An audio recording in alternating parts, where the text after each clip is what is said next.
शैलाभदेहं धनुजवंशशानुं ज्ञानिनामग्रगण्यं सकलगुणनिधानं वानराणामधीशं रघुपतिप्रियभक्तं वातजातं नमामि। शारददारुनारिशं स्वामी रामसूत्रधरं तरजामि।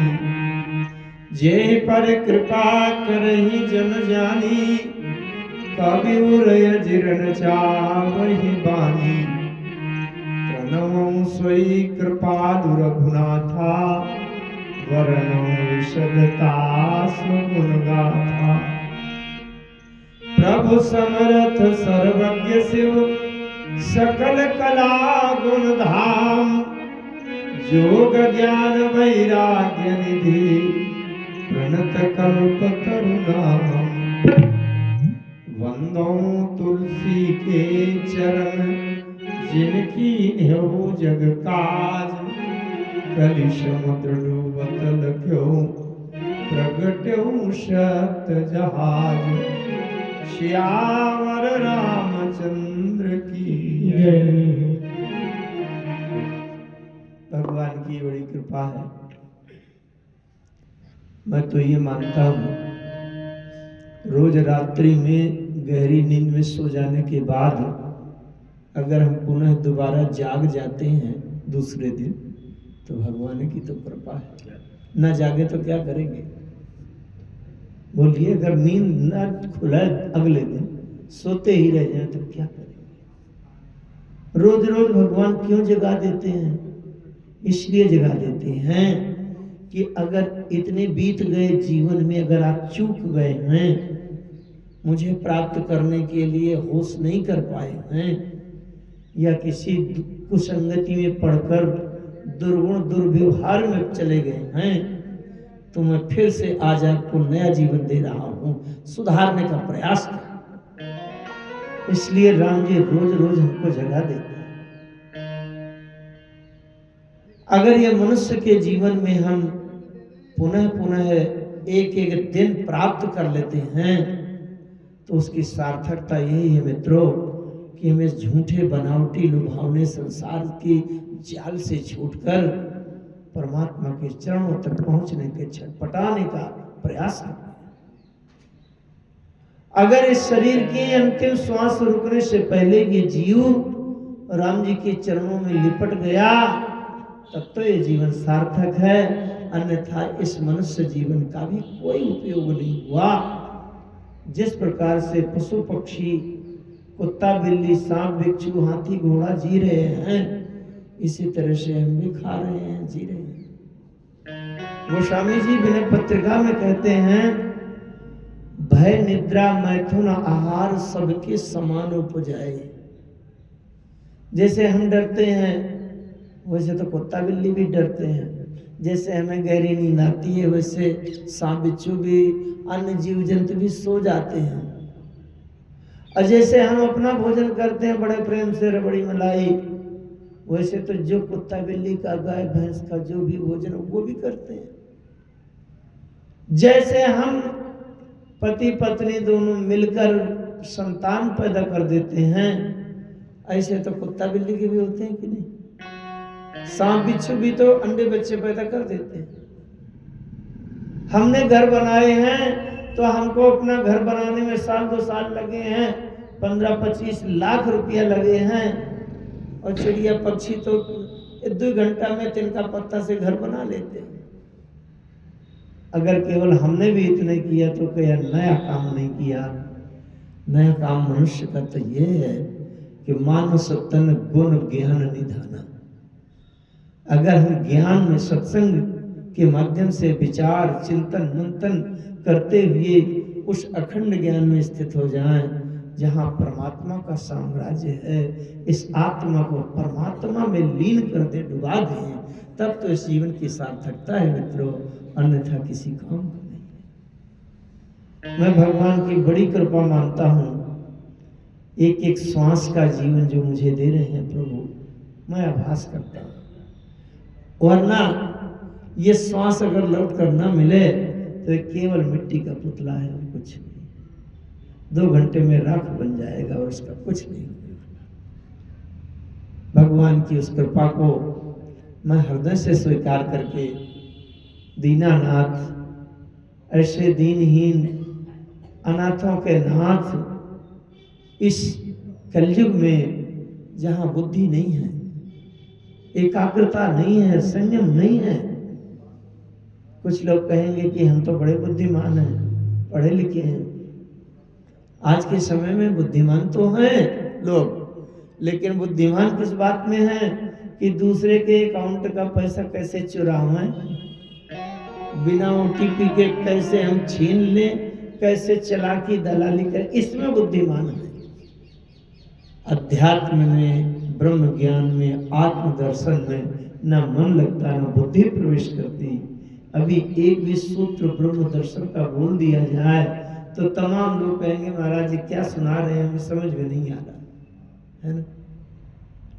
जिस युग में बुद्धि में विवेक शक्ति नहीं है, समझने की क्षमता नहीं है, संयम इतना डगमगाया हुआ है, अगर कहीं सुंदरता या धन ऐसा कहीं अकेले में दिख जाए तो हम असंयमित हो जाते हैं, थोड़े में लड़खड़ा जाते हैं।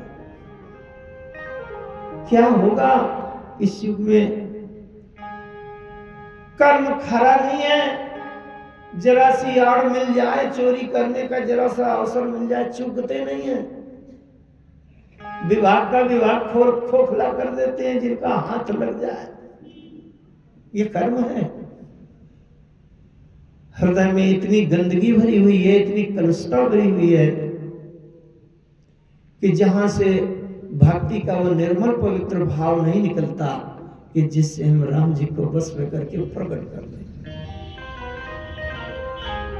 जहां ऐसी दैन्यता है वहां मैं अपने दीनानाथ, प्राणनाथ, जीवन धन परम प्राण प्रभु श्री सीताराम जी से उनके चरणों में समर्पण करता हुआ प्रार्थना करता हूँ। दीनानाथ, गोस्वामी जी ने विनय पत्रिका में लिखा है, मैं तो गोस्वामी जी के साहित्य के अन्य ग्रंथों पर भी व्याख्या करने का बहुत मन रहता है, बड़ा ललचाता रहता हूँ। विनय पत्रिका, कवितावली, गीतावली, दोहावली आदि में व्याख्या करता हूँ।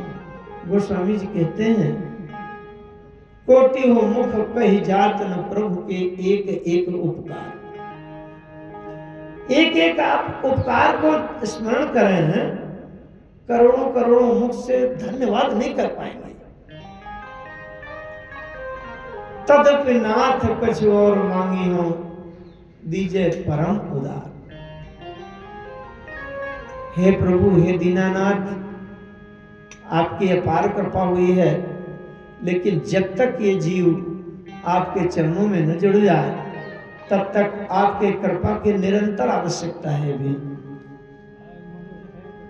आप ही कृपा करके प्रभु अपनी कथा के माध्यम से हमारे मन बुद्धि चित्त का को एकाग्र केंद्रित करके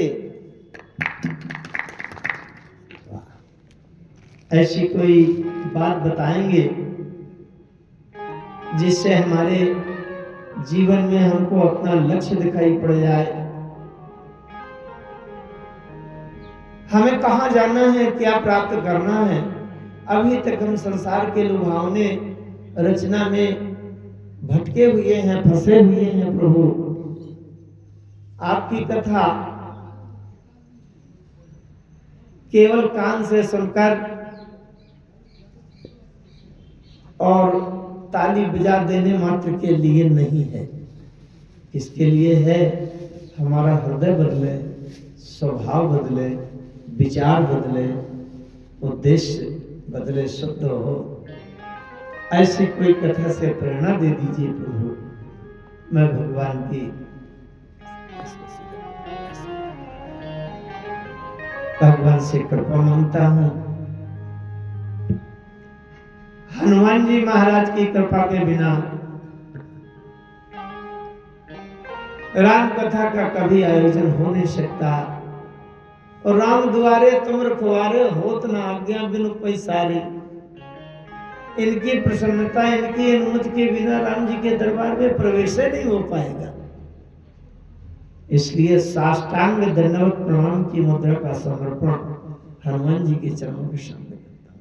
बड़े सौभाग्य की बात है कि हनुमान जी महाराज के सामने, उनके चरणों के सानिध्य में बैठकर भगवान की मंगलमयी कल्याणदायिनी पति पावनी कथा कहने और सुनने का ये अवसर प्राप्त हुआ। पूज्यपाद गोस्वामी तुलसीदास जी महाराज के चरण कमलों में इस अज्ञानी, दीनहीन, अल्पज्ञ जीव का हजारों हजार प्रणाम समर्पित है। क्योंकि मेरे बाबा गोस्वामी जी ने अगर ये लेखनी न चलाई होती, सत्य कहता हूँ, कितने लोग उपनिषद पढ़ते, ब्रह्मसूत्र की बातें कितने लोग जानते, कितने लोग वेदांत समझते। इसलिए गोस्वामी तुलसीदास जी के इस उपकार को हम कभी भुला नहीं पा सकते।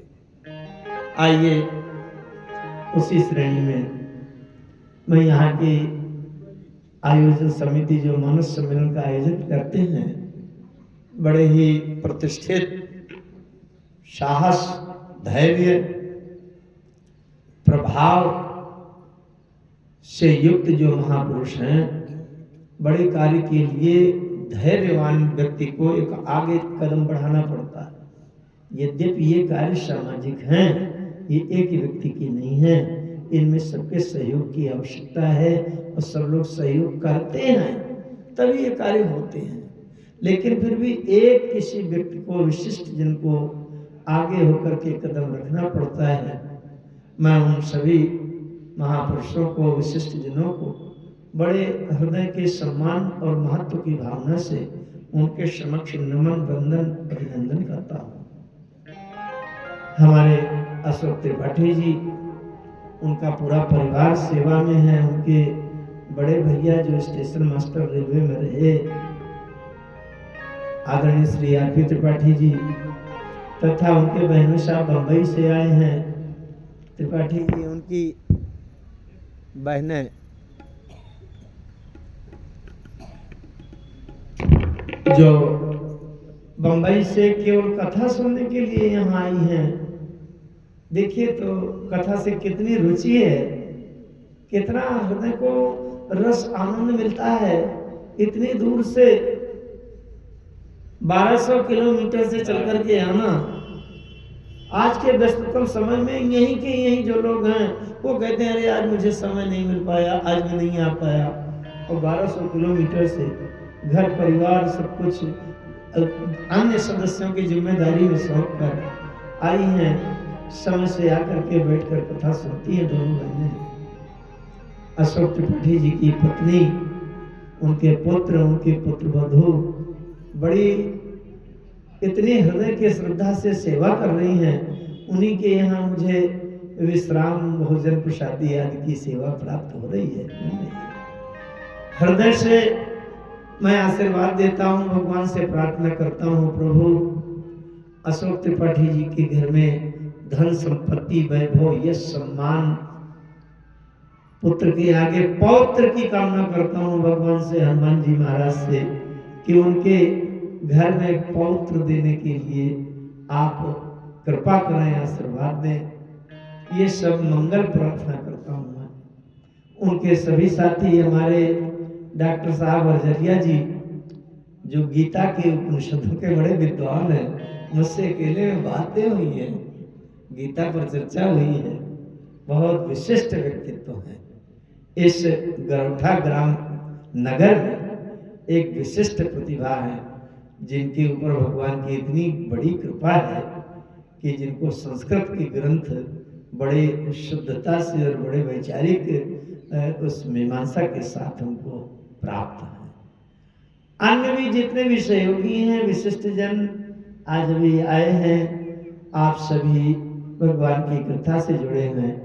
मैं छोटा बड़ा कोई भी व्यक्ति हो, राम कथा में जो जिस भाव से जुड़ा हो, चाहे रुपया पैसा से जुड़ा हो सहयोग से, चाहे किसी ने यहाँ की व्यवस्था कर दी हो, कोई आकर के चटाई भी बिछा दे या न बिछा पावे, आकर के बैठकर राम कथा सुन भी ले, चाहे वो साउंड माइक सेट कर रहा हो, चाहे हमारे तबला एवं आर्गन में अपने स्वर और वाद्य यंत्रों की सेवा कर रहे हो, जो जिस भी भाव से जुड़ा है, मैं उसको सीधे राम जी मान करके मैं उन सबका हृदय से आदर सम्मान नमन अभिनंदन करता हूँ। क्योंकि अगर राम जी की कृपा न होती और राम जी ने हृदय में बैठे होते तो ये साउंड वाले भैया और कहीं नौटंकी में भी तो साउंड लगा सकते थे कि नहीं, राम कथा में लगाए बैठे हैं। ये इनके बड़े भाग्य। आप लोग ये कितना बढ़िया संगीत जो बजा रहे हैं, तो कहीं और नौटंकी नाटक में भी तो जाके और नाच जहाँ वहां भी तो बजा सकते थे, लेकिन राम कथा में बजा रहे हैं। ये भगवान की कृपा नहीं तो और क्या है। इसलिए भगवान की कृपा का आभास करें आप। मैं इसलिए बातें बार बार कहता हूं, जब तक हमें ये हृदय से ये स्वीकार न होगा कि राम जी की बड़ी कृपा हुई है, तब तक आप राम जी के प्रति समर्पित नहीं हो सकते। जब आप ये मानेंगे कि राम जी ने कृपा किया है, तभी समर्पण हो सकता है। आइए हम भगवान की कथा में चले। उसके पहले 2 बार भगवान के नाम संकीर्तन के माध्यम से अपने मन बुद्धि चित्त को एकाग्र करते हैं। जय सिया राम, जय जय सिया राम, जय सिया राम, जय सिया राम, जय सिया राम, जय जय सिया राम, जय सिया राम, जय सिया राम, राम श्री राम, जय राम, जय जय राम, श्री राम, जय राम, जय जय राम, जय सिया राम, जय जय सिया राम, जय सिया राम, जय सिया राम, मंगल भवन मंगल हारी, मंगल भवन मंगल हारी, प्रभु सुदशरथ अजिर बिहारी, प्रभु सुदशरथ अजिर बिहारी, कौसल्या के प्यारे राम, कौसल्या के प्यारे राम, जय सिया राम, जय जय सिया राम, जय सिया राम, जय सिया राम।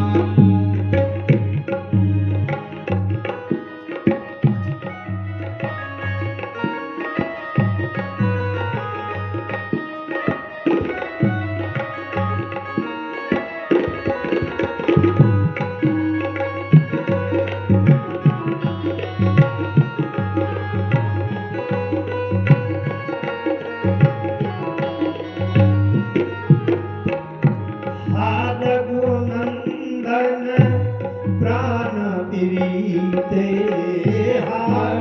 रघुनंदन प्राण प्रीते, तुम बिनु जियत बहुत दिन बीते, तुम बिनु जियत बहुत दिन बीते, दशरथ प्राण लगावे राम, दशरथ प्राण लगावे राम, जय सिया राम, जय जय सिया राम, जय सिया राम, जय सिया राम, हमारे तुम प्रभु गुरु पितु माता, हमारे प्रभु तुम गुरु पितु माता, जाऊं कहाँ तज पद जल जाता,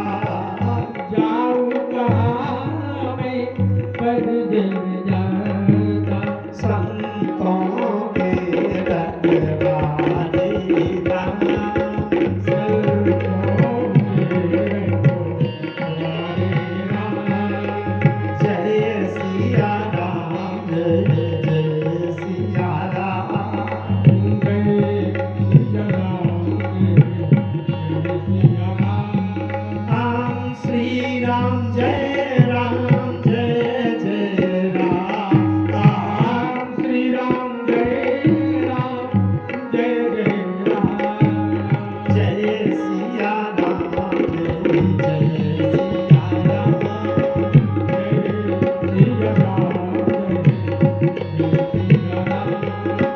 जय सिया राम जय जय सिया राम जय जय सिया राम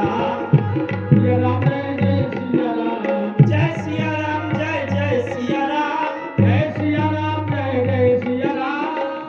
सिया राम जय सिया राम जय जय सिया राम जय सिया राम जय सिया राम जय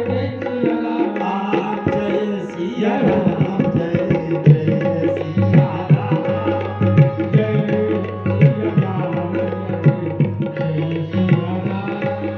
जय जय सिया राम जय सिया राम जय जय सिया राम जय सिया राम जय जय सिया राम जय जय सिया राम बोलिए भक्तवत्सल भगवान की जय हो श्री राम नाम भगवान की जय हो श्री रामचरित मानस भगवान की जय हो संकट मोचन श्री हनुमान जी भगवान की जय हो पूज्य पाठ जगत गुरु गोस्वामी तुलसीदास जी महाराज